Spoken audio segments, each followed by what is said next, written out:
నిన్నొక వార్త చెప్పుకున్నాం. విజయనగరం జిల్లాల కొందరు అన్నలు పెద్ద పెద్ద రాళ్లను, మళ్ళా అది 100 కిలోలు ఉన్న రాళ్లను ఒంటి చేత్తో లేబట్టి ఇది మా కండబలం అని చూపెట్టిండ్రు. వాళ్ళ పర్ఫార్మెన్స్ కు అందరం సప్పట్లు కొట్టినాం కదా.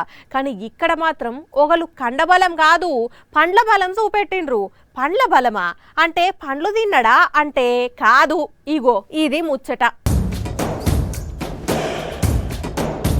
ఊరి కొడుకు ఆయమ్మనే ఓ అన్నో అవి పండ్ల పర్వతాలే అన్నా, ఒక్కనివే పట్టురా పట్టు ఐలేస్తాన్ని గుంజుతున్నావు. అగ చూడుర్రి మళ్ళీ ఎట్లా బాడీ బిల్డింగ్ చూపెట్టి ఉత్తిగానే గుంజేసిండో. ఏదో గుంజిన అంటే గుంజిన అన్నట్టు కాకుండా బరబ్బర్గా ఏర్పాట్లు చేసుకొని ఈడికెళ్ళి ఆడిదానిక గుంజి పడేసిండు.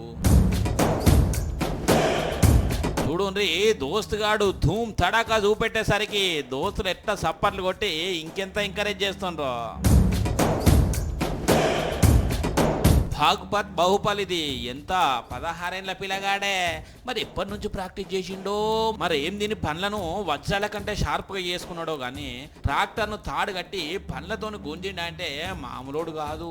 ఇక ఇది చూసి మీరు గిట్ల ఇటువంటి ఉపాయాలు చేసిందని అనుకో, ఉన్న పనులు రాలుతాయి, అప్పుడు తునుకలు తినాలంటే తినలేరు మరి.